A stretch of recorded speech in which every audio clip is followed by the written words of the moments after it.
Muhammad married the divorced wife of his own adopted son. And you might say, well, kind of weird, but how would that show he's not a prophet? What do you think, Sam? Well, according to chapter 33, verse 37, and chapter 33, verse 5 of the Quran, 33, 37, 33, verse 5, Muhammad was told by Allah not to be ashamed of the fact that he's going to marry the divorcee of his adopted son, because Muhammad is going to set precedence. His example of marrying his adopted son's divorcee would then give permission, license to other people to do the same in case they had adopted sons who also divorced women. But here's the problem. That was chapter 33, verse 37. Here's the problem. Shortly after that passage was sent down from Allah to condone what Muhammad did, Muhammad abolished adoption altogether.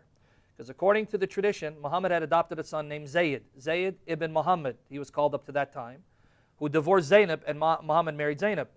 Well, when people started making fun of Muhammad, started mocking him, saying, look, he took his son's wife. So guess what Muhammad did in chapter 33, verse 5? Stop calling your adopted sons your sons, because they are not your sons. Let me read the verse. Call them adopted sons by the names of their fathers. That is more just with Allah. But if you know not their fathers' names, call them your brothers in faith, right? Or your freed slaves. There is no sin on you if you make a mistake therein, except in regard to what your hearts deliberately intend. And Allah is ever forgiving and most merciful. And 33:40 was also sent down saying, Muhammad is not the father of any of your men, but he is the messenger of Allah and the seal of the prophet. So notice what's going on here, David.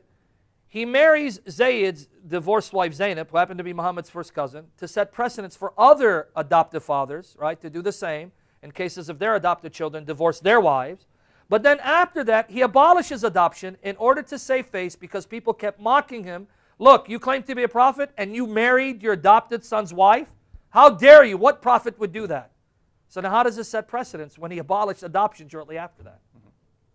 So there, you have multiple problems with this, Yes. but this does follow a general pattern of Muhammad receiving revelations that have no purpose whatsoever other than justifying some practice that would have been really seriously frowned upon by the people around him. He would have been regarded as doing something horribly inappropriate, marrying the divorced wife of his own adopted son after he caused the divorce, and then justifying it with a verse that makes no sense, because the reason Allah wants him to do it, why? Because you have to understand it's okay to marry the divorced wives of your own adopted sons, but now I'm getting rid of adoption, so this will never apply ever again. Yeah. It's just, I mean, it's absolutely silly and ridiculous, and this happens over and over again in the Muslim sources. So this is just, I mean, how obvious could it be that this does not come from God?